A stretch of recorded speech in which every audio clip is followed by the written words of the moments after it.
start now. Assalamu alaikum. My name is Kiran Amir and I am the Director of Operations at Parsa Echo Pakistan Super Hub. I would like to welcome you all to TB Echo first formal session after launch by IHITC Islamabad. This session is in series of TB Echo and it's in collaboration with Medical Microbiology Infectious Disease Society of Pakistan and Common Management Unit TB, HIV, AIDS and Malaria, and supported by unrestricted educational grant by SAMI Pharmaceutical Private Limited. Today's session is titled Approach to a Patient with Possible TB, a logarithm for screening and diagnosis. And our expert for today is Dr. Naseem Akhtar. Before I introduce you to our expert for today's session, we have to go through some standard announcements. We are part of a global movement called Project Echo based in USA with the objective to disseminate knowledge and best practices. We do protect patient privacy, so none of the information used in this session will identify any individual or patient. For maintaining discipline, you all are muted, but we do encourage participation, so you can unmute yourself for questions or use raised hand option or chat box. By participating, you have given the consent for recording. The recorded session will be available on our YouTube channel and link will be shared by Haris in chat box. For CME credits for the upcoming session, please contact Uzair, our coordinator. His number is mentioned on the banner. Our expert, Dr. Naseem Akhtar, is currently managing Pakistan's National TB Control Program as Deputy National Coordinator and has extensive experience of managing infectious diseases. She is responsible for TB program implementation across the country. She is a medical doctor with 2 specializations, FCPS medicine and FCPS infectious disease from Pakistan.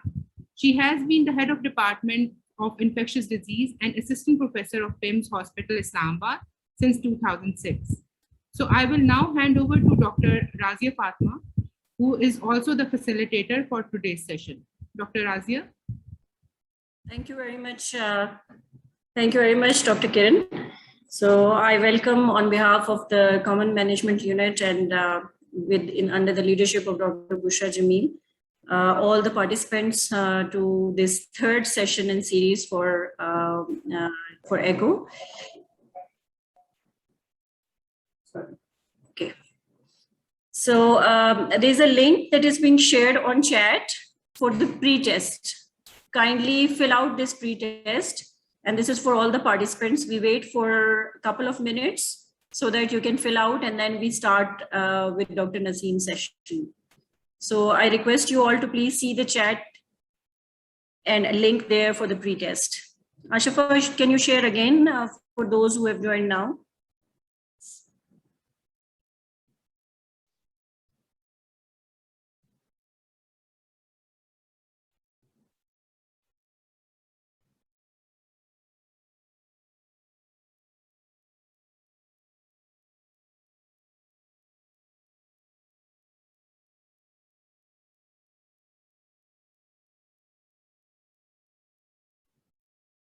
आप सबके पास link है? अगर किसी के पास link नहीं आया, kindly बता दीजिए ताकि फिर दोबारा शेयर हो जाए।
Kindly fill the pre-test.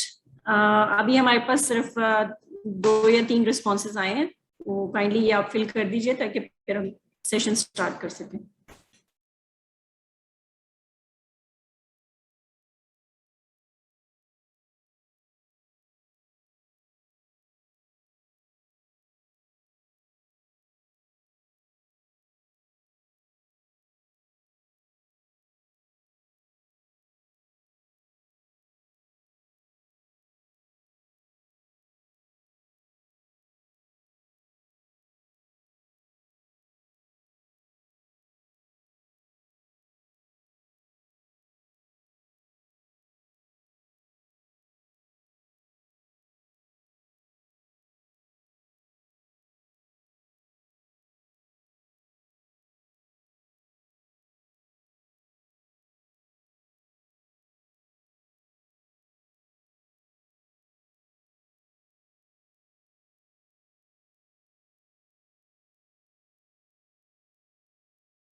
Yes, Saima, the meeting has started.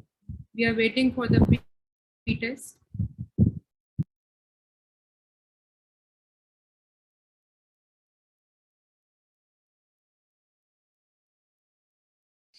I have shared the link again. So kindly for those of you who have joined now, जिन्होंने अभी join किया है, kindly इस link को click करके इस pre-test के answers दे दीजिए. Thank you.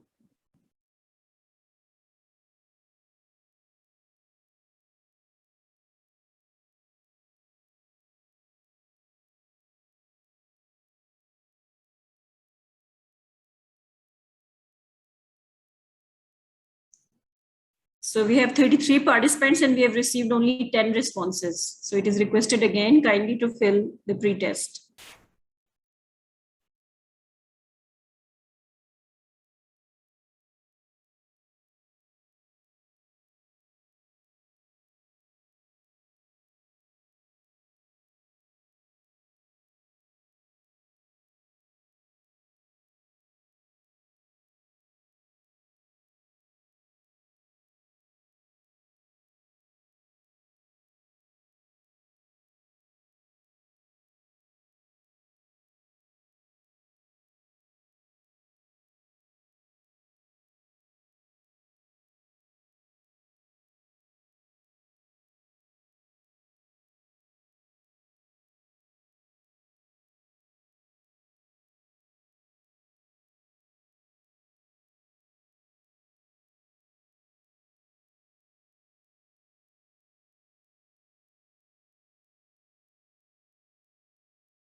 So I think we can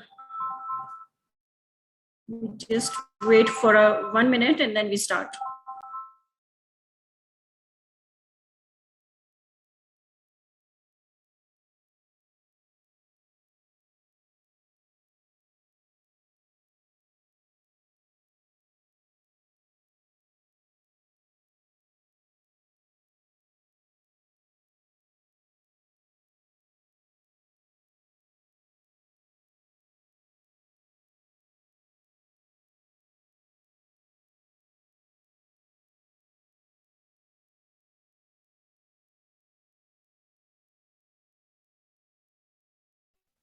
आप उनसे कह दें कि कोशिश करके जल्दी खत्म कर लें, क्योंकि ठीक है। I think we can start now. Over to Dr. Naseem, please, for her session for today's. Assalamu alaikum everyone. Thank you very much, Dr. Razia and Dr. Kiran, for the introduction and for giving time for this pre-test and all that for the participants. So I will be quickly starting my presentation because I think we have very little time for the discussion. The topic is very extensive and there are so many things which needs discussion. And I will start my presentation by sharing the screen.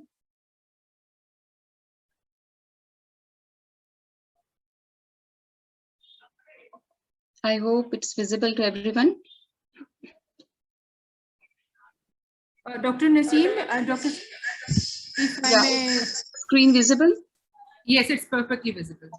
Dr. Naseem, Urdu में presentation कर ले तो ज़्यादा लोगों को फायदा होगा, because it's easier to understand और communication के लिए. Okay. Thank you. Okay, thank you very much. बिस्मिल्लाहिर्रहमानिर्रहीम। मैं अपनी प्रेजेंटेशन का आगाज पाकिस्तान के प्रोफाइल से करूंगी। जैसा कि आप सबको पता है कि पाकिस्तान एक ऐसा कंट्री है जो कि टीबी एंडेमिक एरिया कहलाता है और ये छठा ऐसा मुल्क है जिसकी बहुत ज्यादा आबादी है और टीबी बर्डन के लिहाज से जो 30 मुल्क हैं जिनमें टीबी बहुत ज्यादा पाई जाती है उसमें 5वां रैंक है इसका। तकरीबन 5,62,000 केसेस ऐसे हैं जो हर साल न्यू टीबी केसेस के तौर पर डायग्नोज होते हैं और 28,000 ड्रग रेजिस्टेंट टीबी के केसेस हम डिटेक्ट करते हैं। तकरीबन 44,000 केसेस टीबी की वजह से हर साल मौत के मुंह में चले जाते हैं। दूसरा जो बहुत बड़ा हमारा अलमिया ये है कि ट्यूबरकुलोसिस एक ऐसी बीमारी है जिसकी तशखीस में भी बहुत सारे प्रॉब्लम है। अगरचे बहुत बेसिक चीजें हैं लेकिन मेरी प्रेजेंटेशन का जो मकसद है वो हम बहुत बेसिक और ऐसी छोटी चीजों को डिस्कस करें जिसकी बुनियाद पर हम एक टीबी का जो केस है उसको मिस ना कर पाएं। तो जैसा कि आप स्लाइड से देख सकते हैं तकरीबन 2019 में 58% केसेस ऐसे थे जो कि टीबी के केस के तौर पर नोटिफाई किए गए और इन नोटिफाइड केसेस में से 80% केसेस थे जिनको फेफड़ों की टीबी थी या जिसको पल्मोनरी टीबी कहा जाता था और इनमें से भी तकरीबन 50% लोग ऐसे थे जिनमें बैक्टीरियोलॉजिकली टीबी को कंफर्म किया गया, यानी जिसमें किसी टेस्ट के जरिए से यह मालूम किया गया कि उनमें टीबी का जरासीम मौजूद है।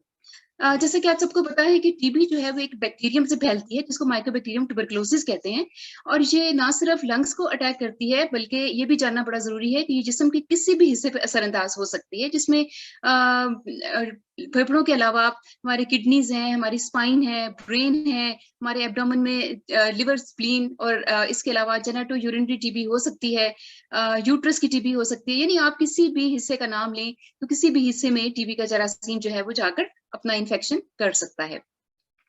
अब ये जानना बड़ा जरूरी है कि क्या जिसको भी टीबी जो भी इनहेल कर लेता है अपने सांस के जरिए टीबी के जरासीम को, क्या उसको टीबी हो जाती है?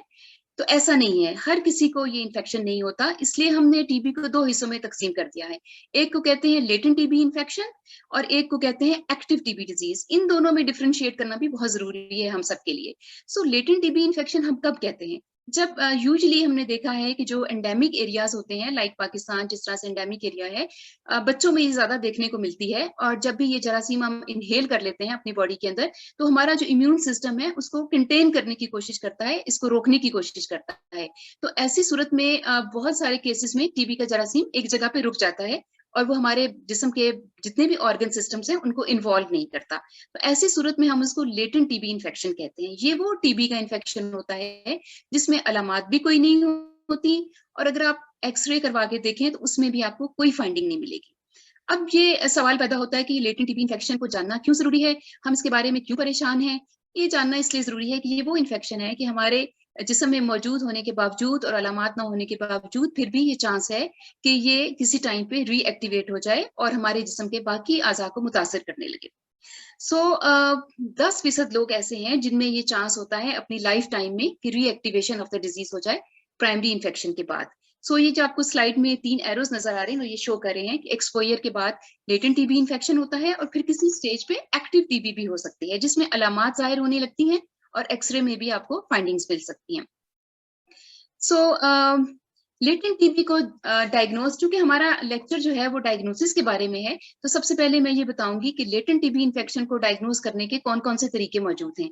सो हमारे यहाँ दो तरह के, बल्कि दुनिया में दो तरह के तरीके हैं। एक को हम कहते हैं ट्यूबरकुलिन स्किन टेस्ट या TST, और दूसरा जो टेस्ट है उसको कहते हैं IGRA, which is interferon gamma release एसे।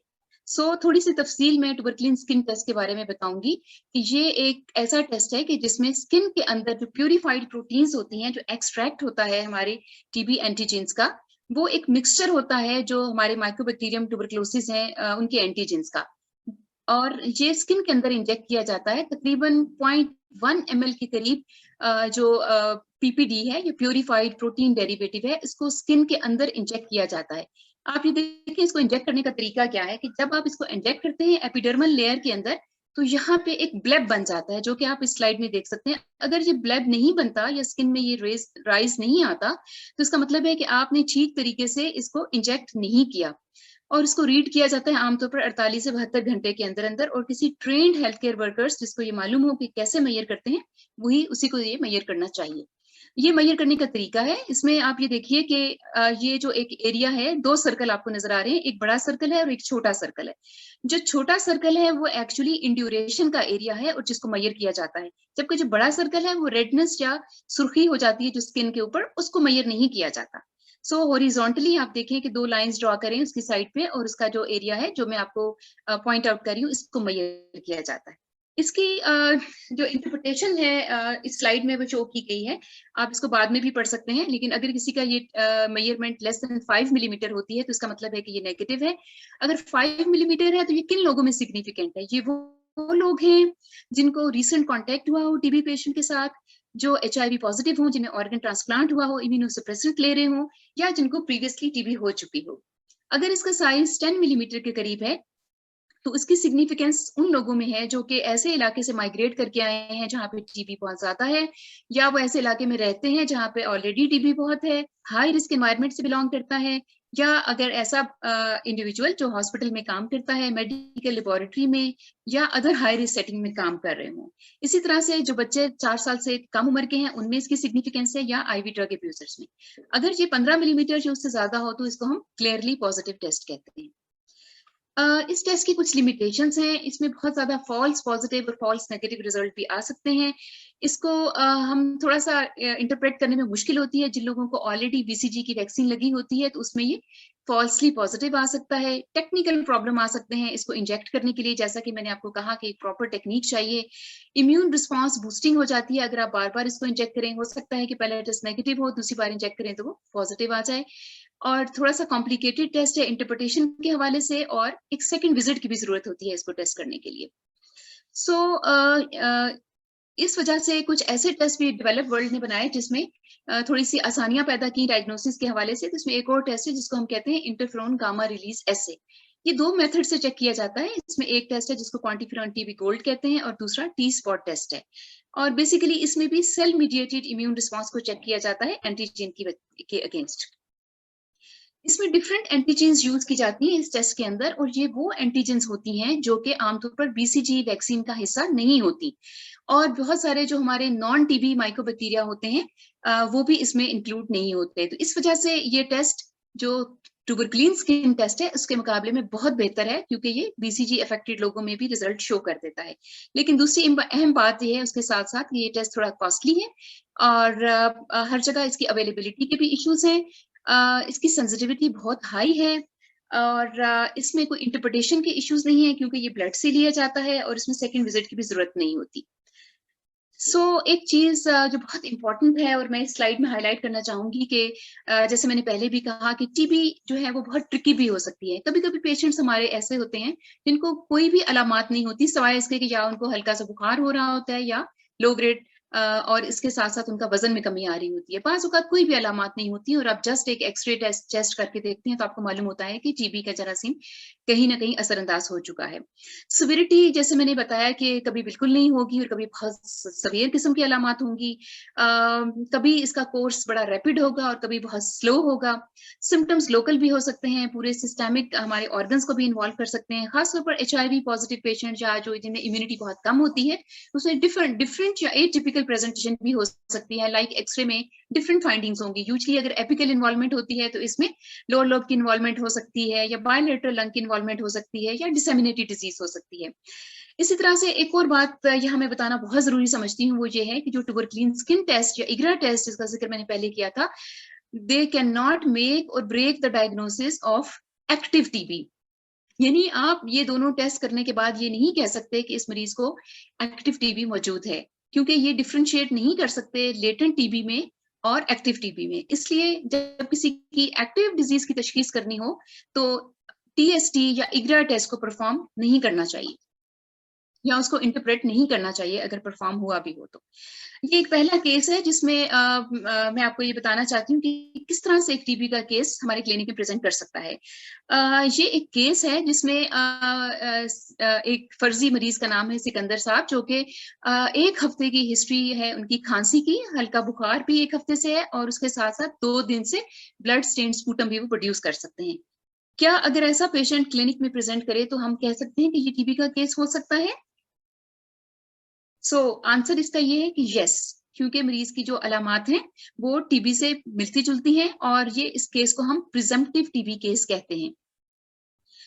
अगला स्टेप हम इस केस में क्या लेंगे? पहला सवाल ये है कि क्या हमें इस केस में चेस्ट एक्सरे परफॉर्म कर लेना चाहिए? क्या हमें पेशेंट का स्पूटम स्मीयर भेजना चाहिए माइक्रोस्कोपी के लिए और AFP स्टेनिंग के लिए टीबी का फॉर्म भरने के बाद, या फिर हम इस पेशेंट के स्पूटम के स्पेसिमेन को एक्सपर्ट टेस्टिंग के लिए भेजें टीबी फॉर्म के साथ? चूंकि हमारी इस तरह से इंटरेक्शन पॉसिबल शायद नहीं है, तो मैं इसका आंसर भी साथ साथ आपको करती जाऊंगी कि इस केस में हमारा आंसर होगा कि ऐसे पेशेंट के स्पेसिमेन को, स्पूटम को स्मीयर माइक्रोस्कोपी के लिए भेजना चाहिए फॉर AFP स्टेनिंग। अब इसी पेशेंट का ये एक्सरे है, आप इसमें देख सकते हैं कि दोनों तरफ लंग्स की इन्वॉल्वमेंट है, लेकिन इनका जब स्पूटम स्मीयर माइक्रोस्कोपी का रिजल्ट आया तो दोनों रिजल्ट इनके नेगेटिव थे। अब क्या करना चाहिए? अब फिर हमारे पास डिफरेंट ऑप्शंस हैं। क्या हमें ऐसे पेशेंट में टीबी का ट्रीटमेंट स्टार्ट कर लेना चाहिए और स्पूटम का स्पेसिमेन एक्सपर्ट टेस्टिंग के लिए भेजना चाहिए? दूसरी ऑप्शन ये है कि क्या हमें डायरेक्ट एक्सपर्ट टेस्टिंग के लिए भेजना चाहिए और उसके रिजल्ट का इंतजार करना चाहिए? तीसरी ऑप्शन है कि पेशेंट को जो हमारी टीबी की साइट्स हैं ड्रग रेजिस्टेंट टीबी के लिए वहां भेज देना चाहिए, या एक्सरे चेस्ट करना चाहिए और फाइंडिंग्स को स्पूटम के रिजल्ट के साथ को रिलेट करके देखना चाहिए। डिफरेंट ऑप्शंस हैं, आपने सुन ली हैं। तो इसका जवाब भी मैं आपको बताती हूँ कि ऐसे सूरत में जबकि आपको मालूम हो चुका है कि पेशेंट को सिम्टम्स हैं, पेशेंट प्रिजम्पटिव केस है ट्यूबरक्लोसिस का, और उनके 2 स्पेसिमेन स्पूटम के नेगेटिव आ चुके हैं, लेकिन एक्सरे की फाइंडिंग्स और क्लिनिकल हिस्ट्री ये बता रही है कि शायद पेशेंट को फेफड़ों की टीबी है। ऐसी सूरत में हम पेशेंट का एक और स्पूटम का स्पेसिमेन एक्सपर्ट टेस्टिंग के लिए भेजेंगे और एंटी टीबी ट्रीटमेंट स्टार्ट कर लेंगे, और जब रिजल्ट आएगा तो फिर हम उसके अकॉर्डिंगली अगर उसमें कुछ डिफरेंस आया तो ट्रीटमेंट को मॉडिफाई कर लेंगे। डायग्नोसिस ऑफ टीबी के लिए कुछ फंडामेंटल प्रिंसिपल्स हैं जो कि बहुत बुनियादी नुकात हैं, उनका जानना बड़ा जरूरी है। रैपिड और एक्यूरेट डायग्नोसिस टीबी के लिए बहुत जरूरी है। अदरवाइज क्या होगा कि अगर आपने तशखीस ठीक नहीं की तो क्या होगा, ना सिर्फ कि उस मरीज के लिए प्रॉब्लम है, उसके लंग डिस्ट्रॉय हो जाएंगे, तबाह हो जाएंगे, फ्यूचर में उसकी क्वालिटी ऑफ लाइफ खराब हो जाएगी, उसके साथ साथ जो सबसे बड़ा इशू है वो पब्लिक के लिए एक थ्रेट है, क्योंकि टीबी का पेशेंट जब वो खांस रहा होता है या छींक रहा होता है तो टीबी के बेसिलाई को तमाम लोगों में फैलाने में, और अपने इर्द गिर्द के लोग खासतौर पर जो घर में रहते हैं या जहां जहां वो जाते हैं खांसने से, वो अपनी बीमारी को दूसरों तक फैला सकते हैं। तो इस वजह से नंबर ऑफ केसेस में एकदम इजाफा होने का चांस है। तो ये 2 बुनियादी नुक्ते हैं जिनका जानना जरूरी है कि क्यों जल्दी तशखीस बहुत जरूरी है। डायग्नोस्टिक प्रोसेस के लिए 3 चीजें बड़ी जरूरी होती हैं। पहले ये जानना कि क्या ऐसे रिस्क फैक्टर मौजूद हैं जिसकी वजह से टीबी हो जाए, क्या ऐसी अलामात हैं जो टीबी की हैं, या हमने जो इमेजिंग या रेडियोलॉजिकल स्टडीज की हैं क्या वो ये सजेस्ट करती हैं कि पेशेंट को टीबी है। अगर ये तमाम चीजें मौजूद हैं तो फिर हमें appropriate specimen confirmation of TB के लिए लेने चाहिए। पहला स्टेप है कि सस्पिशन किन लोगों में होना चाहिए टीबी का। ऐसे लोग जिनका क्लोज कांटेक्ट हो टीबी मरीज के साथ, या ऐसे लोग जो उन एरियाज में रहते हैं जहाँ पे टीबी का बहुत हाई बर्डन है, बच्चे जिनकी उम्र लेस देन 5 इयर्स है, छोटे बच्चे हैं 5 साल से कम उम्र के, और ऐसे लोग जो होमलेस हैं, जो घर में नहीं रहते, और जैसे स्ट्रीट्स में रहने वाले लोग हैं, ड्रग यूजर्स हैं जो आईवी ड्रग अब्यूज करते हैं, HIV इन्फेक्शन के लोग हैं, इसी तरह से वो लोग जो ऐसे फैसिलिटीज या इंस्टीट्यूशन या हॉस्पिटल में रहते हैं, या होमलेस शेल्टर्स में रहते हैं, उनमें जहाँ पे ज्यादा क्लोज्ड सेटिंग्स हैं जहाँ पे टीबी ट्रांसमिशन का चांस होता है, तो ऐसे लोग एट रिस्क होते हैं। उसके साथ साथ जो है वो HIV पॉजिटिव इन्फेक्शन के लोग, जो लोग ड्रग अब्यूज वाले हैं, जिनमें सिलिकोसिस है, शुगर के मरीज हैं, ऑलरेडी किडनी की डिजीज है, जिनका इनिशियल या बुनियादी जो वजन है बॉडी का वही बहुत कम है, ऑर्गन ट्रांसप्लांट हुआ है, कैंसर के पेशेंट है, या स्टीरॉइड ले रहे हैं, या कोई और खास किस्म की बीमारियां हैं जो कुव्वत मुदाफियत को कम करती हैं, ये सारे पेशेंट जो है वो सस्पेक्टेड केसेस हो सकते हैं जिनमें टीबी होने का चांस है।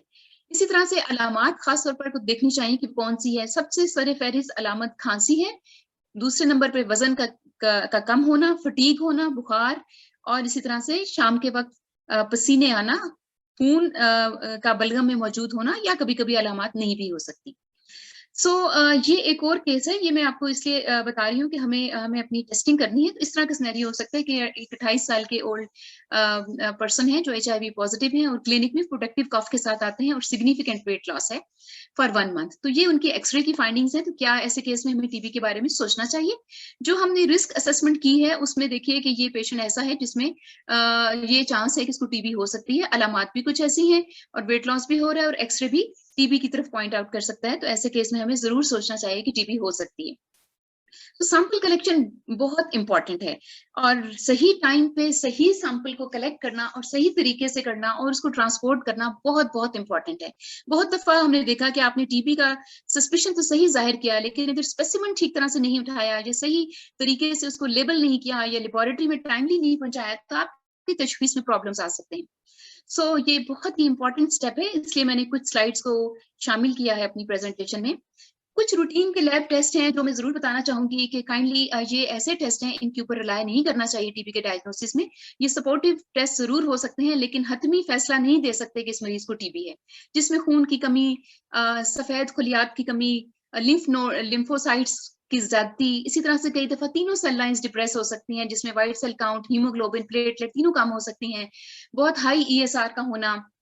इसी तरह से कुछ नॉन स्पेसिफिक ब्लड के टेस्ट हैं, सीरोलॉजिकल टेस्ट हैं, जैसे ADA लेवल्स हैं, एडिनोसिन डीएमिनेज लेवल। अक्सर लोग इस रिपोर्ट को लेके आते हैं कि शायद ये टीबी की एक अलामत है, इस टेस्ट की वजह से तशखीस हो जाए, लेकिन ये मैं आपको बताना चाहूंगी कि प्लीज इन टेस्ट के ऊपर रिलाई मत करिए। ये नॉन स्पेसिफिक टेस्ट है, ये डायग्नोसिस में सिर्फ सपोर्ट कर सकते हैं और ये फाइनल डायग्नोसिस नहीं दे सकते। रेडियोलॉजिकल स्टडीज मैं आपके साथ जरूर शेयर करूंगी क्योंकि विजुअल इंप्रेशन जो किसी चीज का होता है वो बड़ा इंपॉर्टेंट होता है। ये सारी जो तस्वीरें हैं ये मेरे अपने मरीजों की हैं जो मैंने जिनको क्लिनिक में डायग्नोज किया और उनको ट्रीट किया, और ये पेशेंट की परमिशन के साथ ली गई हैं, इसमें इसलिए कोई कॉन्फिडेंशियलिटी के इश्यूज नहीं है। ये जो पहला एक्सरे आप देख रहे हैं इसमें आप देखिए कि लंग पेरेन्काइमल इन्वॉल्वमेंट है, लंग इन्फिल्ट्रेट आपको नजर आ रहा है, राइट लंग में ज्यादा एक्सटेंसिव है और लेफ्ट लंग में आपको upper zone of the X ray में भी और इवन लोअर जोन में भी किसी हद तक आपको नजर आ रहा है। इसी तरह से ये एक और पेशेंट का एक्सरे है जिसमें एक बहुत बड़ी कैविटी नजर आ रही है और इनके लेफ्ट साइड पे लंग इन्फिल्ट्रेट है। इसी तरह से जो दूसरा एक्सरे आप देख रहे हैं इसमें प्लूरल इफ्यूजन हो गई है, यानी कि लंग के बाहर जो झिल्ली होती है उसके अंदर पानी इकट्ठा हो गया। एक और एक्सरे है जिसमें आप एयर फ्लूइड लेवल देख सकते हैं और ये चूंकि हमारे ओरिजिनल पेशेंट्स की पिक्चर है इसलिए आप देखिए कि कितनी वैरायटी है, वेरिएबल प्रेजेंटेशन है एक्सरेज के ऊपर।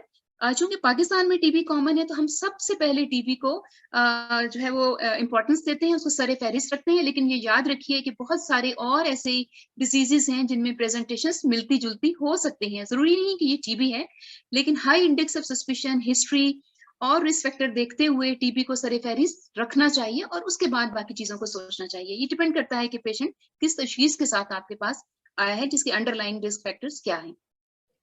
ये एक और एक्सरे है, ये पेशेंट हमारे क्लिनिक में आए थे जिसकी सिर्फ क्लिनिकल प्रेजेंटेशन ये थी कि उनको हल्की सी शॉर्टनेस ऑफ ब्रेथ हो रही थी, यानी सांस फूल रहा था एक्सर्शन के ऊपर। तो आप देखिए कि इसमें कार्डियोमेगली है, हार्ट का साइज एनलार्ज है दोनों में, और दोनों पेशेंट्स को बाद में टीबी की तशखीस हुई थी। ये एक और हमारे पास यंग बच्ची आई थी, शी केम फ्रॉम अफगानिस्तान, और उनकी भी कोई भी अलामात नहीं थी। आप यकीन मानिए कि इस छोटी बच्ची की उम्र जो है वो तकरीबन शी इज अबाउट मेरा ख्याल है 12-13 साल की होंगी। तो इन्होंने बताया कि उनको सिर्फ फटीग हो रही है, उनको कमजोरी महसूस हो रही है, इवन उनको बुखार नहीं था, वो उनको कोई सांस की तकलीफ महसूस नहीं हो रही थी। शायद सिम्टम इतने लंबे अरसे थे कि पेशेंट ने इनको फील ही नहीं किया और बहुत स्लोली डेवलप हो रहे थे। तो आप देखिए कि पेशेंट का ये एक्सरे शो कर रहा है कि राइट साइड पे बिल्कुल लंग आपको नजर ही नहीं आ रहा। सो बेसिकली ये मैसिव प्लूरल इफ्यूजन थी, और जब हमने इनका एनालिसिस किया तो इट वाज ऑल पस, ये सारा पुरुलेंट स्पेसिमन था, और बाद में हमें इनको चेस्ट ट्यूब डालनी पड़ी और लेटर ऑन थोरेसिक सर्जरी की गई इनकी, क्योंकि वो बार बार कमुलेट हो रही थी और पेशेंट इंप्रूव नहीं कर रही थी, डिस्पाइट कि ये एक सेंसिटिव टीबी का केस था। ये एक और पेशेंट है जिसका मैं आपको सीटी स्कैन दिखाना चाहूंगी। ये भी हमारा एक ओरिजिनल पेशेंट है, और ये जो फीमेल है, आपको मैं ये इसलिए दिखाना चाह रही हूँ कि इसमें देखिए कितनी एक्सटेंसिव लंग की इन्वॉल्वमेंट है, आप सीटी स्कैन में देख सकते हैं। और इस पेशेंट की ये कंडीशन है कि ये 6 टाइम्स इनको सेंसिटिव टीबी का ट्रीटमेंट दिया गया, और एक मरतबा इनको 20 महीने के लिए नॉन ट्यूबरकुलस माइकोबैक्टीरिया का ट्रीटमेंट भी दिया गया। लेकिन अनफॉर्चुनेटली प्रॉब्लम क्या हुआ कि डायग्नोसिस में हर दफा कुछ ना कुछ मसला रह गया। जब भी इनका एक्सपर्ट टेस्ट किया गया तो उसमें हर दफा जो रिफ रेजिस्टेंस थी वो इनडिटर्मिनेट आई, और उसी की बेसिस पे इस पेशेंट को सेंसिटिव टीबी का ट्रीटमेंट 6 टाइम्स दिया गया, और उसका पूरा रिकॉर्ड मौजूद है हमारे पास। अब इस पेशेंट के लंग्स बिल्कुल डिस्ट्रॉय हो चुके हैं, और अब हमने जब इनको दोबारा से इनकी टेस्टिंग की है तो this patient has come up with a diagnosis of multi-drug resistant tuberculosis. ये एक और एक्सरे है जिसमें कि न्यूमोथोरिक्स हो चुका है, और आप देख सकते हैं कि ये कैसे एयर यहाँ पे अकोमुलेट हो गई है प्लूरल स्पेस के अंदर। सो ये एक डिफरेंट प्रेजेंटेशन है, ये भी पेशेंट्स की परमिशन से ये पिक्चर्स है मेरे पास। इसमें आप काइंडली देखिएगा कि इसमें ये वाली जो एक बहुत बड़ा लिम्फ नोड एनलार्ज है। इसी तरह से ये हमारी पेशेंट है जिनकी जॉ में ट्यूबरकुलोसिस डायग्नोज हुई थी। इसी तरह से ये भी लिम्फेडेनोपैथी है, टीबी के डिफरेंट प्रेजेंटेशन हो सकती हैं। ये बोन की टीबी है जिसमें बहुत क्रॉनिक हिस्ट्री है इस पेशेंट की, और इसमें जो फुट की जो बोन्स हैं वो पूरी तरह से डिस्ट्रॉय हो चुकी थी, और बोन बायोप्सी पे ट्यूबरकुलोसिस जो है वो डायग्नोज हुई है। ये पिक्चर कलेक्शन जो है ये हमारे सीएनएस पेशेंट्स की है, जिन्होंने सर दर्द के साथ प्रेजेंट किया, जिनको हल्का बुखार था, गर्दन में दर्द था, और वो फिट्स के साथ या बेहोशी की सूरत में हमारे क्लिनिक में इन्होंने प्रेजेंट किया। सो इस सीटी स्कैन में आप देख सकते हैं कि कितनी बड़ी टीबी की कैविटी है, और राइट साइड वाले स्कैन में मल्टीपल ट्यूबरकुलोमास आप देख सकते हैं। डिफरेंशियल डायग्नोसिस इनकी बहुत बड़ी लिस्ट है, लेकिन चूंकि ये डायग्नोज केसेस हैं टीबी के, इसलिए मैं आपके साथ शेयर कर रही हूँ। ये आप एक पिक्चर देख सकते हैं, सीटी स्कैन है जिसमें एमआरआई है रादर, जिसमें बहुत एक्सटेंसिव इन्वॉल्वमेंट है और मल्टीपल ट्यूबरकुलोमास हैं। ये चूंकि विजुअल इंप्रेशन इंपॉर्टेंट है, इसलिए मैं आपको बार बार दिखा रही हूँ कि ताकि आपके जहन में ये बात आए कि इस तरह की प्रेजेंटेशन ट्यूबरकुलोसिस के साथ हो सकती है। ये एक और स्लाइड है जिसमें मल्टीपल ट्यूबरकुलोमास हैं। स्पाइन की टीबी इस पेशेंट ने हमारे पास प्रेजेंट किया था लोअर लिम्ब वीकनेस के साथ, और जब इनका एमआरआई किया गया तो उसमें ये प्रूवन केस है ट्यूबरकुलोसिस का, जो कि बैक्टीरियोलॉजिकली कंफर्म्ड है। और पेशेंट की प्रोग्नोसिस अगरचे बैड है क्योंकि पेशेंट ने लेट प्रेजेंट किया और लेट डायग्नोसिस हुआ, बिकॉज सबसे पहले स्टेज पे तो एक्सरे या एमआरआई हुआ ही नहीं, और देर से तशखीस होने की वजह से पेशेंट की लाइफ कॉम्प्रोमाइज हो गई। सो कितना इंपॉर्टेंट है चीजों को जानना कि टीबी किस तरह से प्रेजेंट कर सकती है। ये एक और केस है जिसमें अगेन स्पाइन की टीबी है। रीनल ट्यूबरकुलोसिस भी आप देख सकते हैं कि किडनी के अंदर किस तरह से लिए नजर आ रहे हैं, और ये हेपेटिक इन्वॉल्वमेंट है जो कि एक प्रूवन केस है ट्यूबरकुलोसिस का। आप देख सकते हैं कि इसमें भी डिफरेंशियल डायग्नोसिस वास्ट है, लेकिन ये प्रूवन केस है ट्यूबरकुलोसिस का। सो एंडोमेट्रियल टीबी, रेटिनल ट्यूबरकुलोसिस जो आई को इन्वॉल्व करती है, पेरिटोनियल टीबी, और इवन इंटेस्टाइनल ऑब्स्ट्रक्शन के साथ पेशेंट प्रेजेंट कर सकते हैं। सो राइट स्पेसिमेन की कलेक्शन बहुत इंपॉर्टेंट है। जितनी भी मैंने आपको प्रेजेंटेशंस बताई हैं, ऑर्गन स्पेसिफिक स्पेसिमेन की कलेक्शन होती है। ऐसा नहीं है कि कमर में दर्द है तो आप स्पूटम का स्पेसिमेन ले रहे हैं, या अगर लंग की टीबी है तो आप स्पेसिमेन कोई और कर रहे हैं। बिकॉज ये मैं आपसे इसलिए शेयर कर रही हूँ कि बहुत दफा ऐसा हुआ है कि पेशेंट को सस्पेक्टेड टीबी का केस लेबल किया गया, लेकिन स्पेसिमेन किसी और जगह से लिया गया, डिफरेंट साइट से लिया गया, जिसकी वजह से पेशेंट की तशखीस में डिले हो गया। ये स्लाइड शो कर रही है कि सलाइवा और स्पूटम में क्या फर्क होता है। स्पूटम हमेशा थिक और स्टिकी होता है, जबकि सलाइवा हमेशा थिन एंड वाटरी होता है। ये एक छोटी सी वीडियो है, मैं इसको दिखाना चाह रही हूँ, बहुत अहम है डायग्नोस्टिक पर्पसेस के लिए, तो काइंडली थोड़ी सी अटेंशन की जरूरत है, टाइम इसमें लगेगा, but I will stop it and pause it after few seconds.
जी डॉक्टर नसीम, मेरे ख्याल वॉइस नहीं है इस वीडियो में.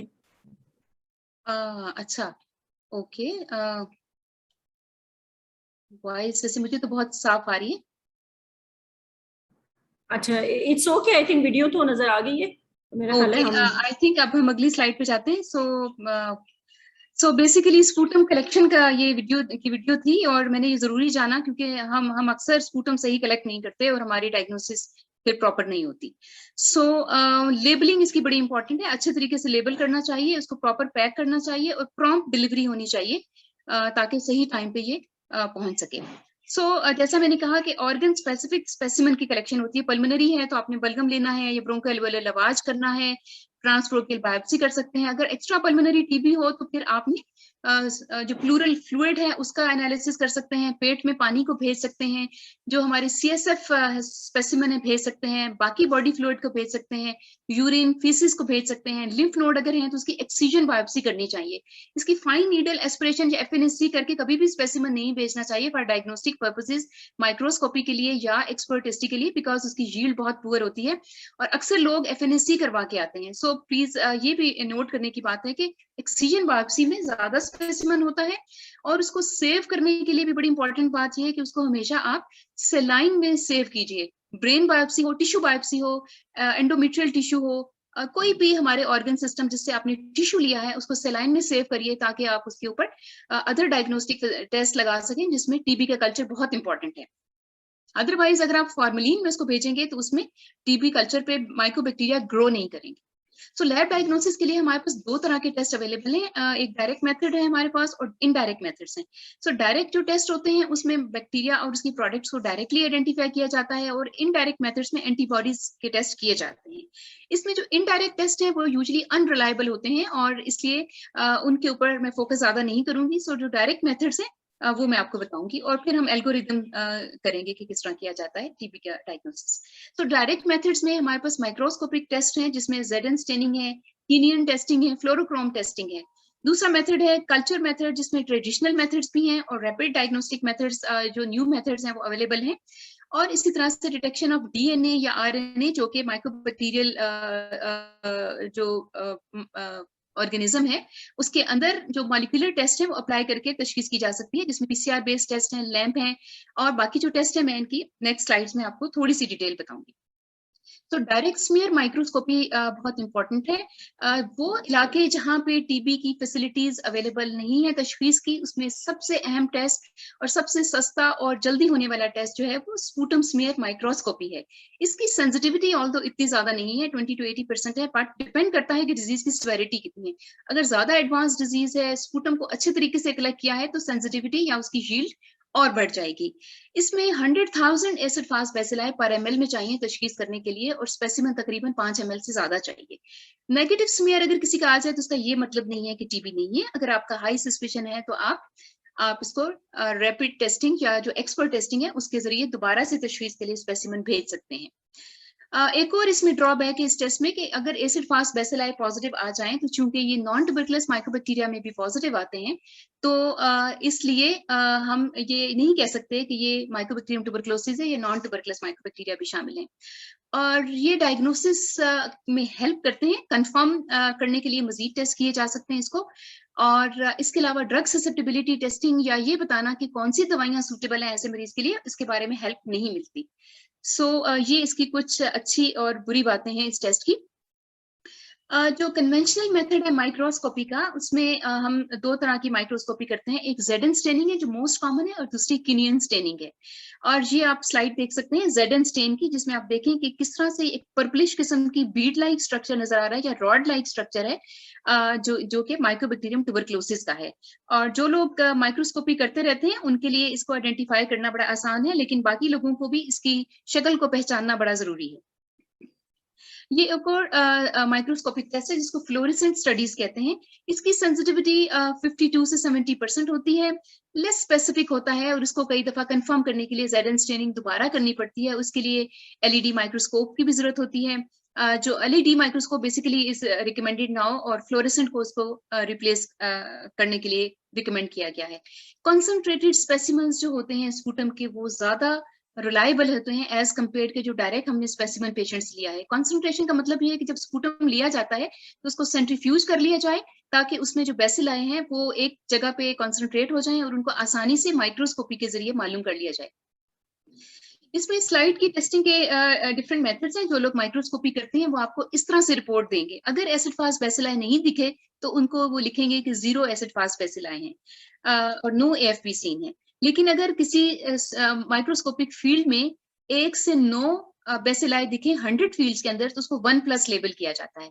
अगर 10 फील्ड के अंदर 1 से 9 बेसिलाई हो तो उसको 2+ कहा जाता है। और अगर 1 से 9 या 1 से 9 एक फील्ड में दिखाई दें, तो इसका मतलब है कि टीबी बेसिलाई का बर्डन बहुत ज्यादा है, और उसको 3+, और अगर इससे ज्यादा हो तो 4+ लेबल किया जाता है। आप ये कह सकते हैं कि 1+, 2+, 3+, 4+ का मतलब ये है कि जितनी ज्यादा बेसिलाई का बर्डन है उतना ज्यादा प्लस में इजाफा हुआ है।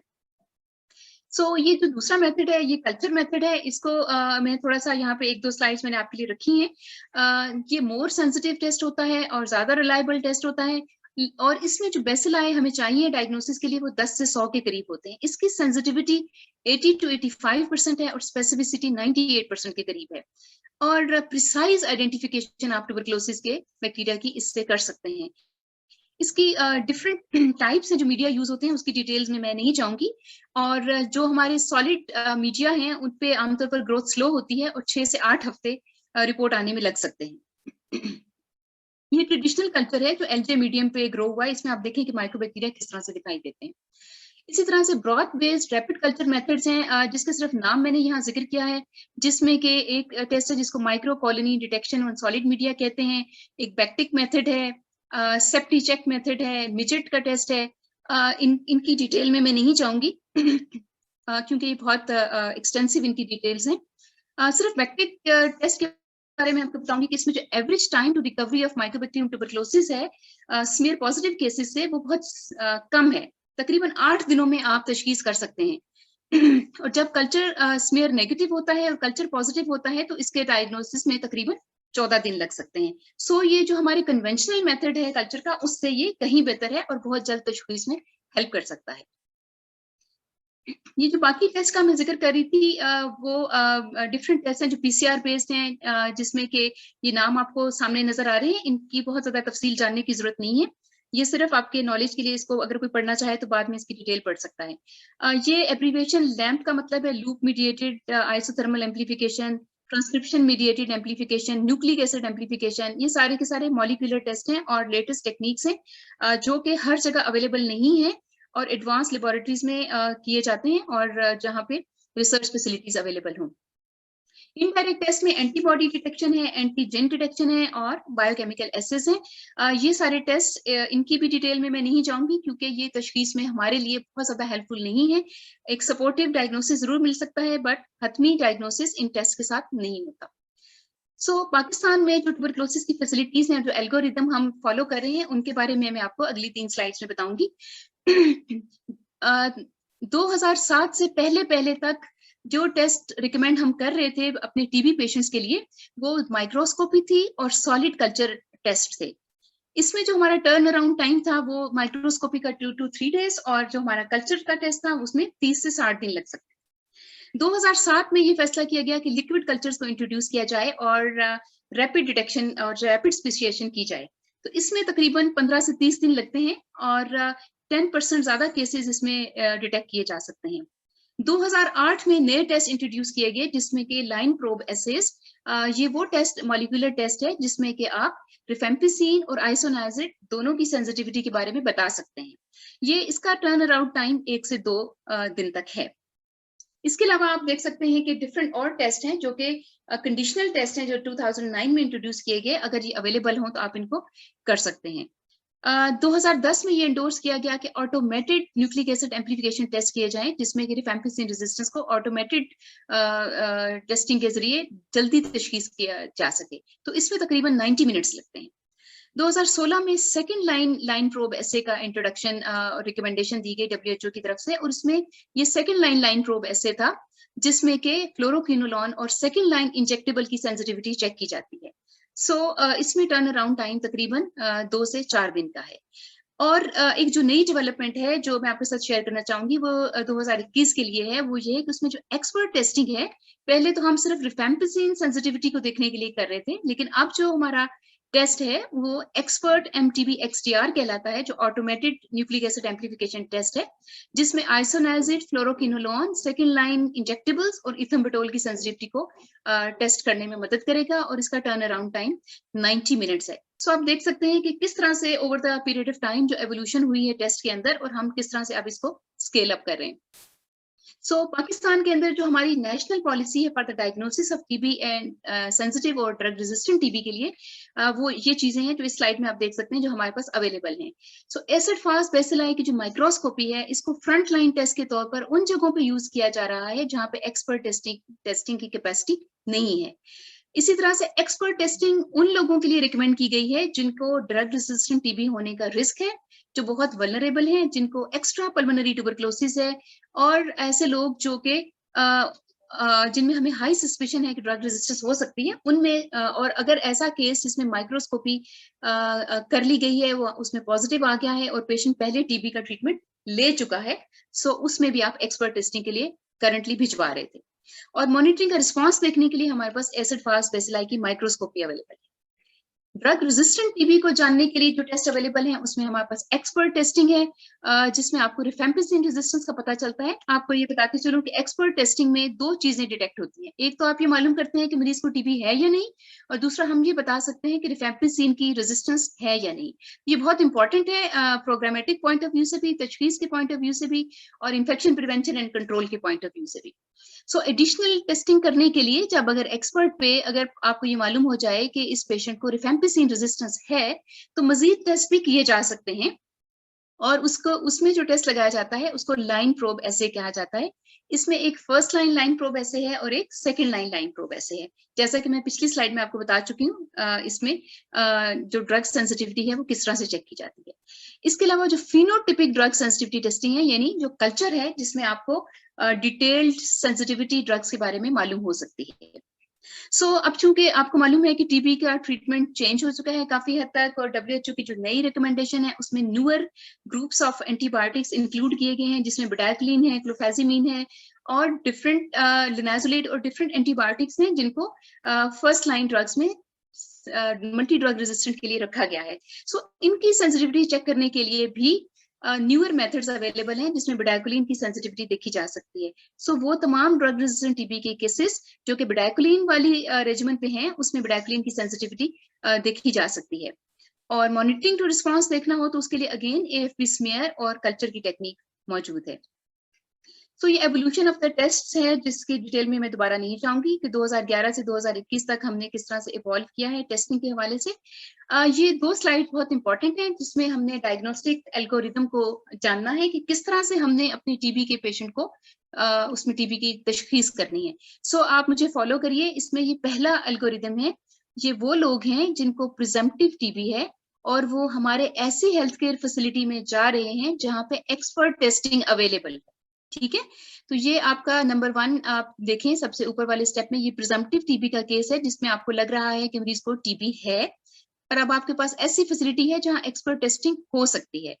आप अगर नीचे आए तो इसमें चेस्ट एक्सरे आपने किया है। If X ray facility is available, आप एक्सरे करेंगे और उस पर स्क्रीनिंग करेंगे कि आया इसको टीबी है या नहीं।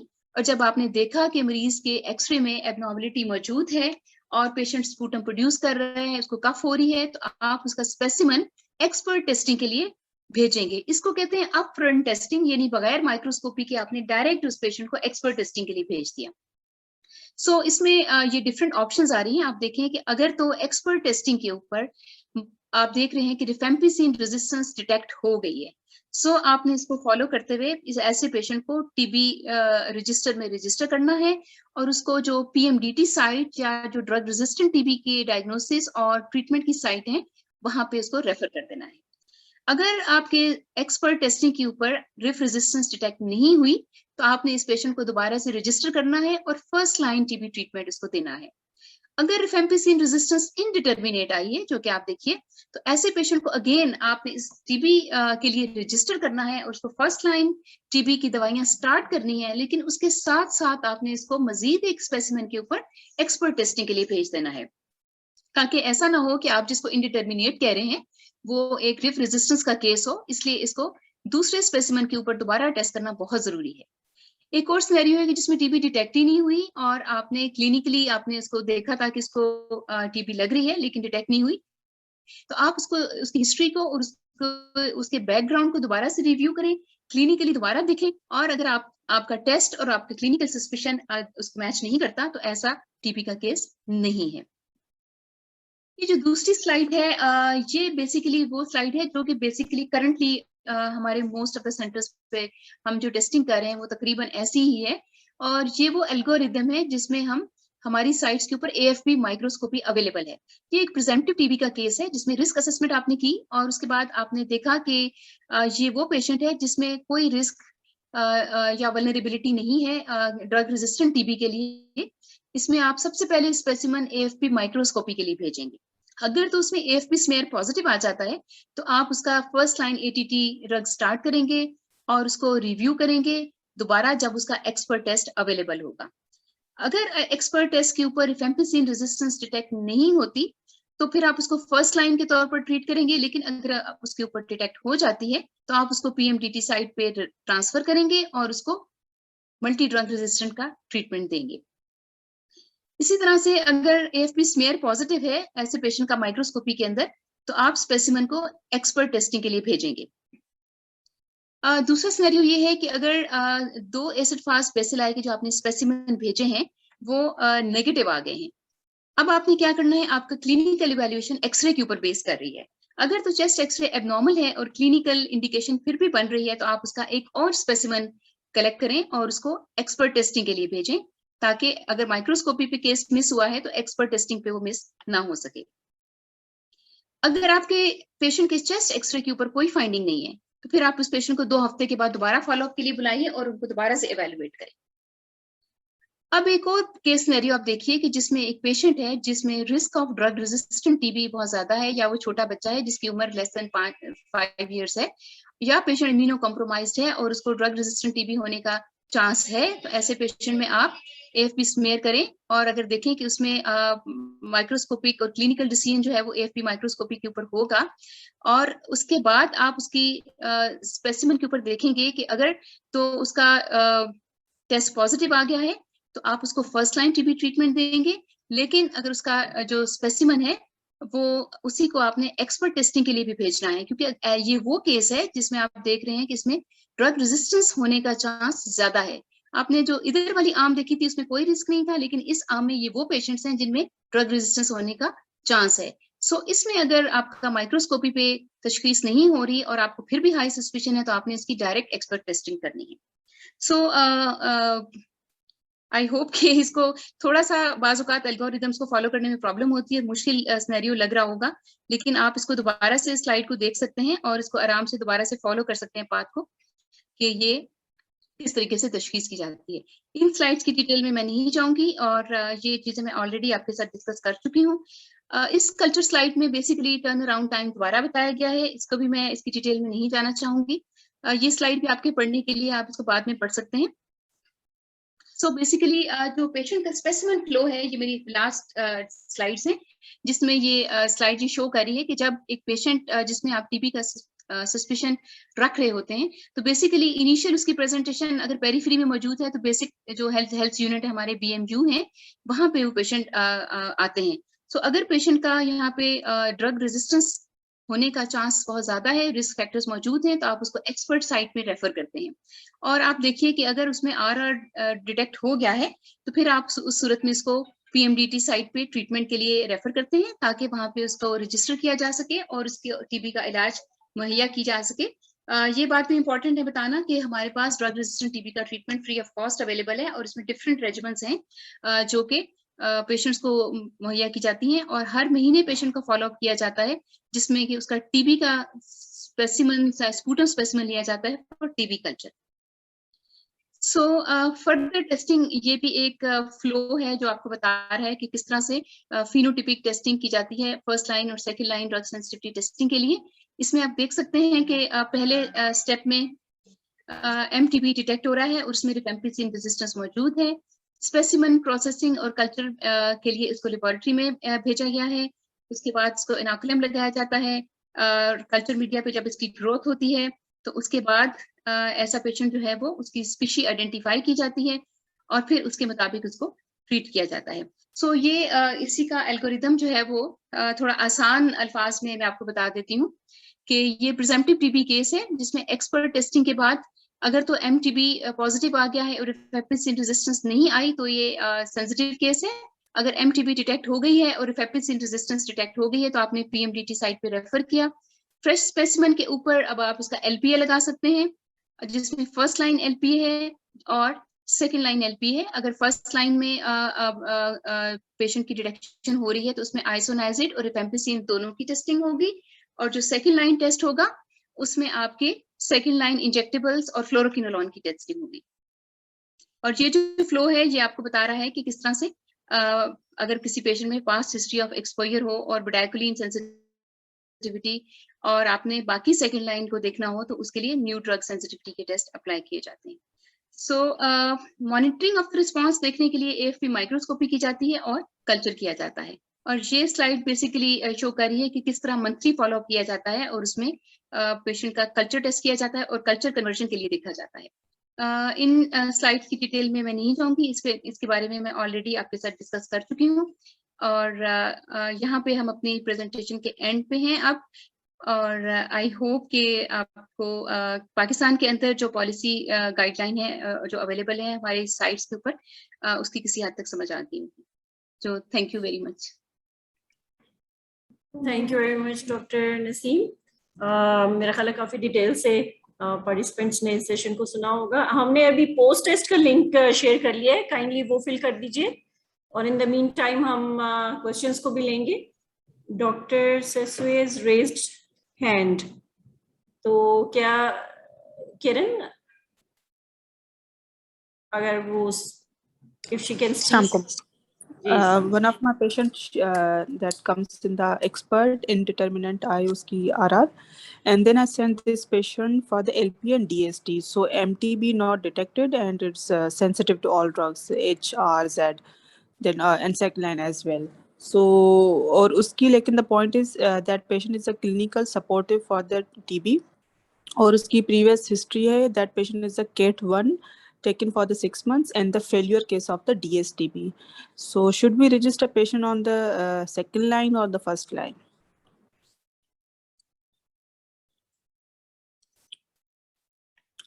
Thank you very much. जैसा कि हिस्ट्री से थोड़ा सा अंदाजा हो रहा है कि ये previously treated case of TB है, और जब आपने इसका स्पेसिमेन किया तो उसमें टेस्टिंग की तो एक्सपर्ट टेस्टिंग पे रेजिस्टेंस भी आ रही थी, तो इसमें ज्यादा जो हाई सस्पिशन है वो ड्रग रेजिस्टेंस टीबी का ही है। सो अगर हम यहाँ तक लिमिट करें तो हम इस पेशेंट को ड्रग रेजिस्टेंट टीबी केस के तौर पर ही रजिस्टर करेंगे, और फिर इसका कल्चर लगा के देखेंगे, because culture is the most reliable test, और कल्चर में जो रिजल्ट आपके होंगे उसी के ऊपर आपका जो फाइनल डायग्नोसिस है और उसका जो फाइनल मैनेजमेंट है वो कल्चर के ऊपर बेस करेगा, क्योंकि जो फिनोटिपिक टेस्टिंग होती है वो ज्यादा इंपॉर्टेंट है जो कल्चर बेस्ड होती है।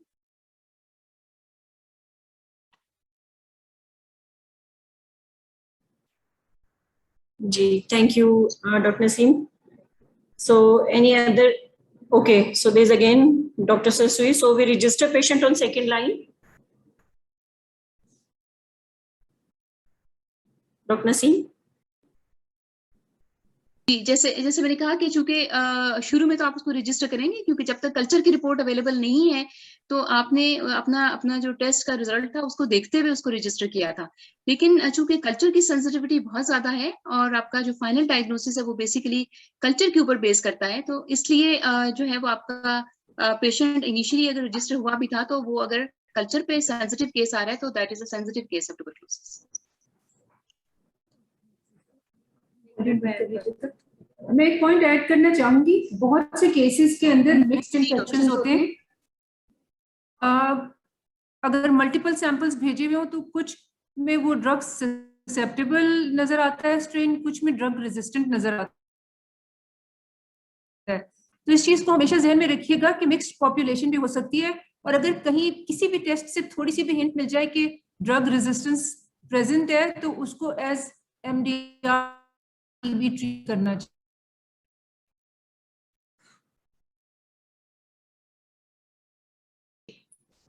So any other questions? Any other question? और प्लीज ये पोस्ट टेस्ट फिल कर दीजिए। आशिफा, कितने रिस्पॉन्सेस हैं?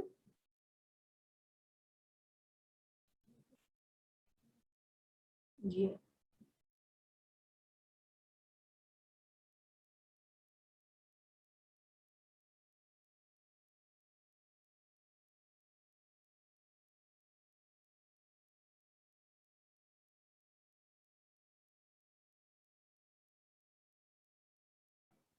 Only 5 responses.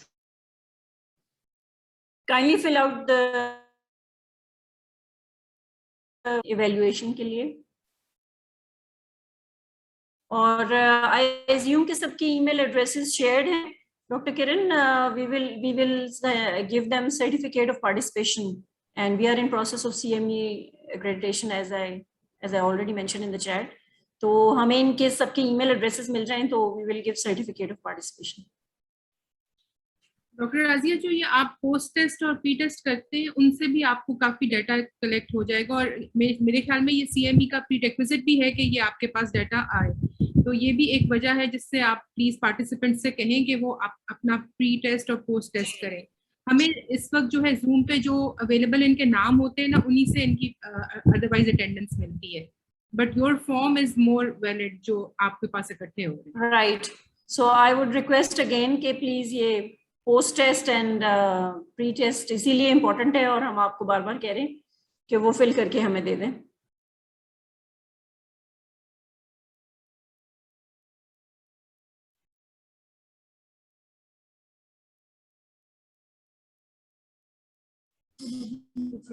जी, तो अब बाय दैट टाइम कि आप पोस्ट टेस्ट कर रहे हैं, मेरा ख्याल है मैं डॉक्टर बुशरा को इनवाइट करूंगी for vote of thanks. So thank you very much.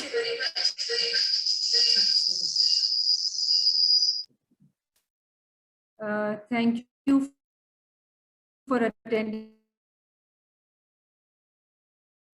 हैं उनकी नॉलेज और रिफ्रेश करें और एक ऐसी अपॉर्चुनिटी है जिसमें हमें और जो नई डेवलपमेंट्स हो रही हैं और जो पॉलिसीज एंड प्रोसीजर्स फॉलो हो रहे हैं और जो डायग्नोस्टिक एल्गोरिथम सजेस्ट किए जा रहे हैं उससे आपको है उनके लिए बहुत आसान है टू ग्रास्प द कॉन्सेप्ट्स, लेकिन उसकी सिर्फ फाइन ट्यूनिंग और उसको अपडेट करना हमारा ऑब्जेक्टिव है ताकि आपकी डायग्नोस्टिक और मैनेजमेंट स्किल्स को अपडेटेड रखा जाए और उसे बहुत शार्प रखा जाए ताकि आपके पेशेंट्स को भरपूर फायदा हो सके आपकी नॉलेज और स्किल्स की वजह से।